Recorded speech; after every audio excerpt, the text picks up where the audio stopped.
अस्सलाम वालेकुम। Example number 5। Last time हमने एग्जाम्पल नंबर 4 और 3 को सॉल्व किया था।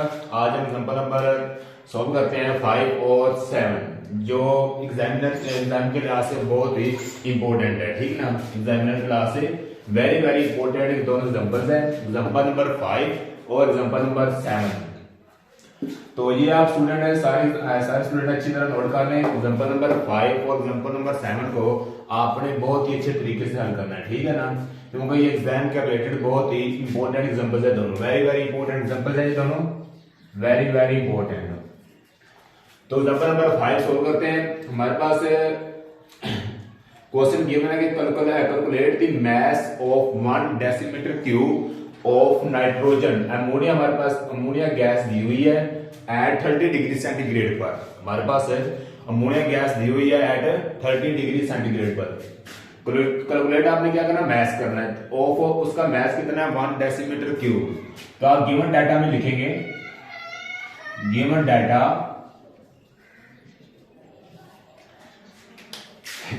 पहले मैंने आपको बताया होगा, यहाँ पे क्यूब आ जाए, यहाँ पे क्यूब आ जाए वो हमारे पास क्या होता है वॉल्यूम, ठीक है ना। यहाँ पे आपके पास क्यूब आए वो वॉल्यूम होता है, आप उसको वॉल्यूम से करते हैं। मेरे पास वॉल्यूम गिवन है 1 decimetre cube, 1 decimetre cube of किसका गैस है, अमोनिया का। तो अमोनिया का गैस कितने टेम्परेचर पर है, एट 30 डिग्री टेम्परेचर पर है। तो हमारे पास कितना टेम्परेचर कितना दिया हुआ है 30 डिग्री। तो आप 30 डिग्री को केल्विन में कन्वर्ट करना है, 30 प्लस 273 इक्वल ये मेरे पास आएगा 303 केल्विन, ठीक है। तो आप टेम्परेचर को केल्विन में कन्वर्ट कर लें एंड 1000 मिलीमीटर हर्ट्ज प्रेशर, और इसका हमारे पास जो प्रेशर है वो आ रहा है 1000 मिलीमीटर, ठीक है। 1000 मिलीमीटर प्रेशर है। आपने मिलीमीटर को एटमॉस्फेयर में चेंज करना होता है, प्रेशर को किसमें चेंज करना भी, एटीएम में, प्रेशर में आपने चेंज करना है। हमारे पास मिलीमीटर में गिवन है, तो आपने इसको चेंज करने के लिए वैल्यू याद रखनी, 760 पे डिवाइड करना है। 1000 को किस पे डिवाइड करना भी, 760 पे डिवाइड करेंगे। 1000 डिवाइडेड बाय 760, तो ये मेरे पास वैल्यू आएगी 1.3157, 1.3157 ATM।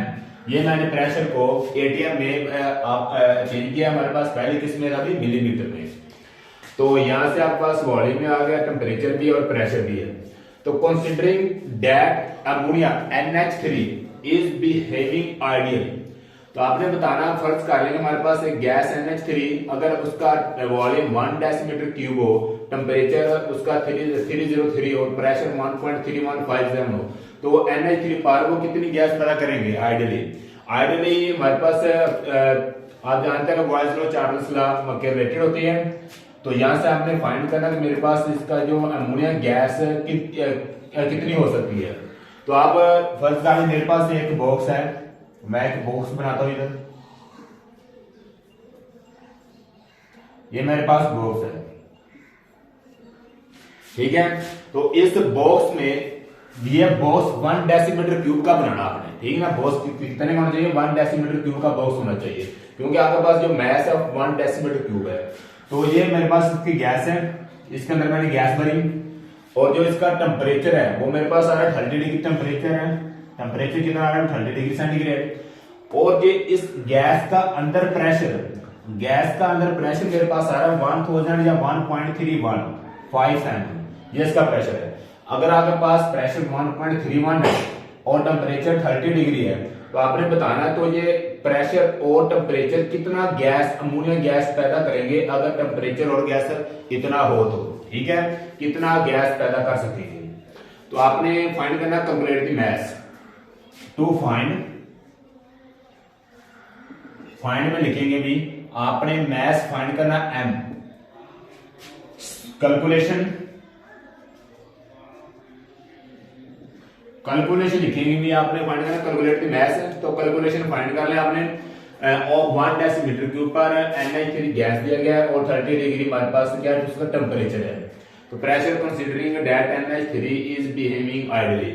तो आप जानते हैं मेरे पास मोलर मास, इसमें आपने फार्मूला गिवन लगाना भी PV is equal to N R T.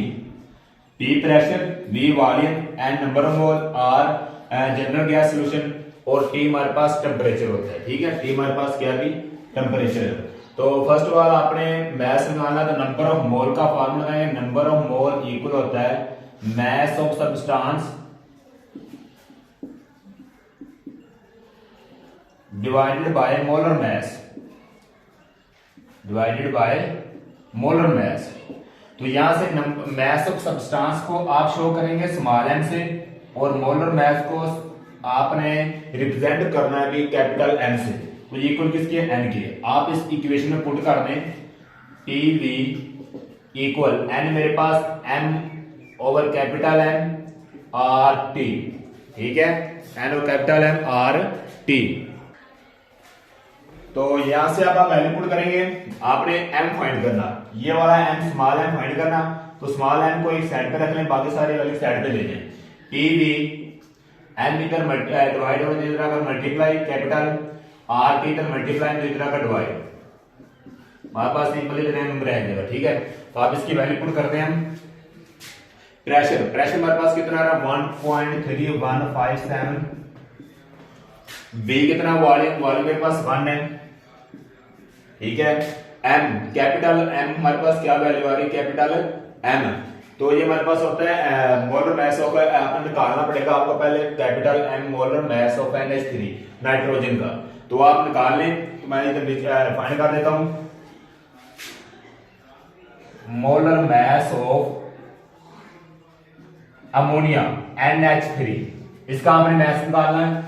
N का एटॉमिक नंबर आपके पास वैल्यू का होता है, एन का जो एटॉमिक नंबर वो कितना होता है अभी, एन का एटॉमिक नंबर, एन का एटॉमिक नंबर बताएं जल्दी करें, आप बताएंगे। तो यहां से आप लिख लें भी molar mass of NH3, N हमारे पास होता है 14 और हाइड्रोजन का 1 होता है, हमारे पास 3 टर्म आएगा। तो 1 को 3 से मल्टीप्लाई करेंगे, 3 रहेगा, 14 प्लस 3 मेरे पास रहेगा 17 ग्राम पर मोल, 70 ग्राम पर मोल। ठीक है, तो अब यहाँ पे वैल्यू पुट कर दें, कैपिटल एम हमारे पास मोलर मैस आया 17 divided by R general solution होगी, इसकी वैल्यू आपको ज़बानी याद होनी चाहिए। लास्ट मैंने प्रीवियस लेक्चर में बताया 0.0821 आर की वैल्यू 0.0821। तो यहां से टेम्परेचर मेरे पास कितना आ रहा है 303। तो यहां से इक्वल हमारे पास स्मॉल है, इसकी वैल्यू निकाल लें आप। तो डिवाइड करें 1.3157 multiply by 17 divided bye 21 multiply by 303। तो ये मेरे पास वैल्यू 0.89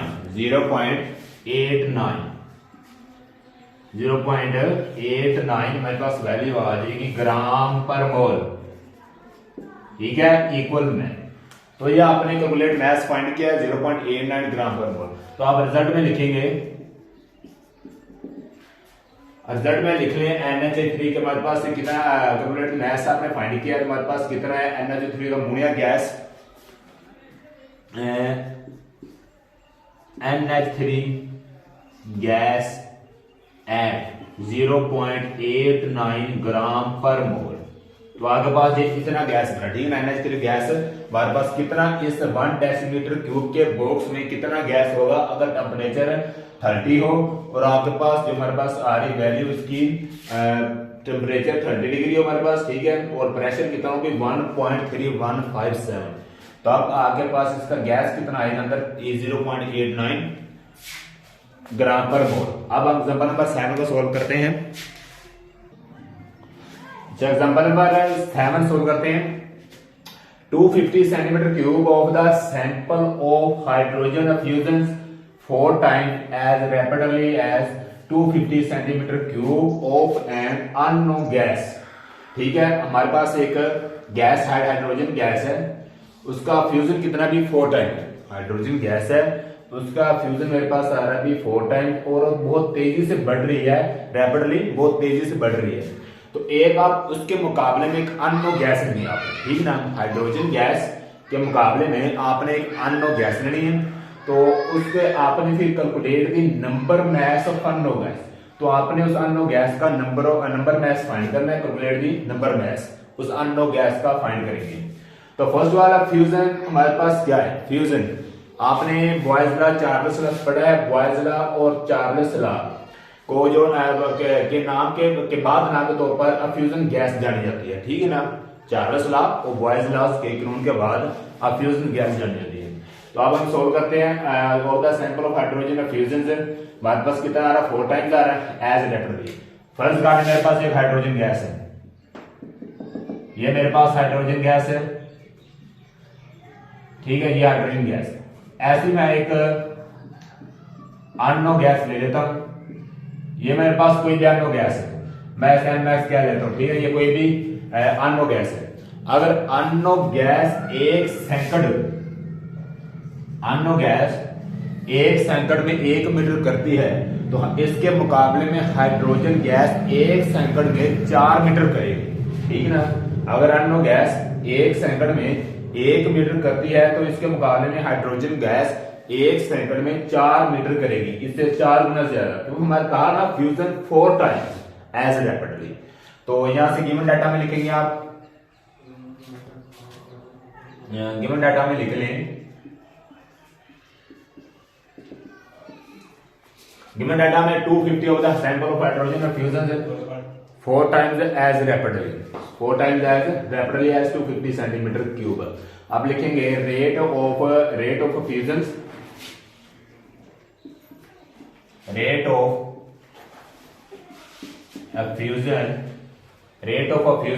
एट हाइड्रोजन गैस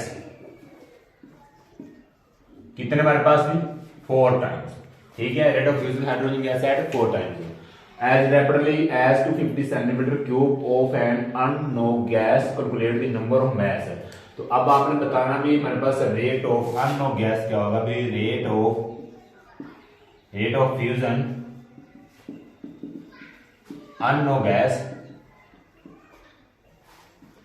वो मैंने कहा है एक होगी, ठीक ना, 1, क्योंकि अगर अननो गैस 1 सेकंड में 1 मीटर करती है तो हाइड्रोजन के मुकाबले में कितना करेगी भी 4 मीटर करेगी, ठीक है। तो हमारे पास 1 है। तो ऐसे आप calculate the number mess of unknown gas. अब आप मोलर मैस भी लिख लें हाइड्रोजन, इसका मोलर मैस क्या होता है, molar mass of hydrogen gas, molar mass of hydrogen gas कितना होता है हाइड्रोजन गैस का मोलर मैस भी, मोलर मैस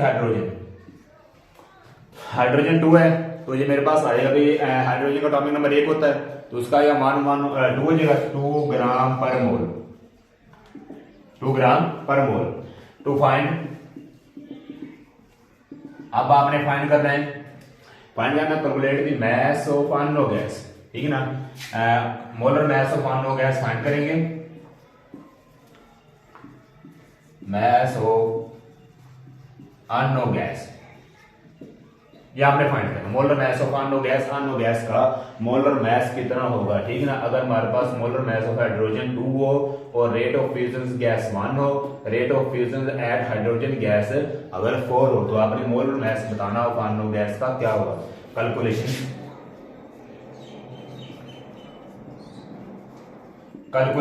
कैलकुलेशन में आप लिखेंगे, मेरे पास फार्मूला है R1/R2 equal under root M2/M1। तो यहां से आप R1 और R2 आपने पढ़ा होगा चार्ल्स लॉ बॉयज लॉ के कानून के तहत आप इनको फार्मूला लगाएंगे R1/R2 के कानून में चार्ल्स लॉ और फ्यूजन और डिफ्यूजन डिफ्यूजन में आपने पढ़ा है कि मेरे पास R1/R2 इक्वल होता है अंडर रूट M2/M1। तो यहां से आपने R1 की जगह आप लिख रहे हैं हाइड्रोजन गैस और 2 की जगह आप अननो गैस ले लें। 1 की जगह हाइड्रोजन गैस लेने और 2 की जगह अननो गैस। तो यहां से 1 मैं लेता हूं हाइड्रोजन गैस, तो 1 मेरे पास R हाइड्रोजन लिख दें,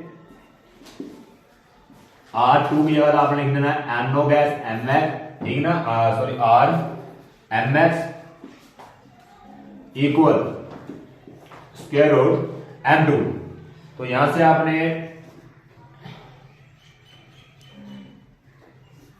1 गिगा हाइड्रोजन गैस, ठीक ना। तो आपने R की जगह लिखना है, R2 की जगह आपने लिखना है अन्नो गैस लिखनी है, और 1 की जगह हाइड्रोजन गैस लिखनी है, ठीक है ना। तो यहां से हम कैसे लिखेंगे, हाइड्रोजन अन्नो गैस है ये वाली मेरे पास। तो आपने यहां से वैल्यू पुट कर देनी है rate of fusion hydrogen gas. Rate of fusion hydrogen gas कितना मेरे पास 4 है, तो ये मैं इधर 4 लिख देता हूं इसका। Rate of fusion unknown gas, rate of fusion unknown gas मेरे पास 1 आ रहा है, इक्वल।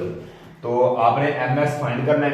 तो हमारे पास मोलर मास ऑफ हाइड्रोजन कितना आ रहा है, molar mass of hydrogen gas 2 है, ms। तो मोलर गैस ऑफ हाइड्रोजन 2 आ रहा है, इधर हमारे पास स्केल 4 है। तो यहां सोल्व कर लेते हैं, 4 equal square root mx over 2, taking square root on both side, taking square on both side, दोनों तरफ आप क्या लेंगे भी, इसका स्क्वायर ले लेंगे, ठीक है।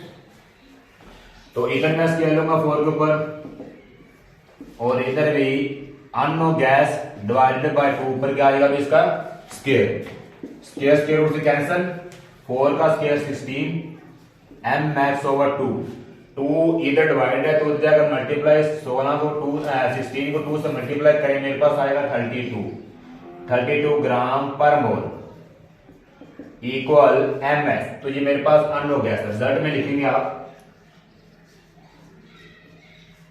रिजल्ट में लिख लें the number mass of unknown gas, the molar mass of unknown gas लिख लें, molar mass of unknown gas,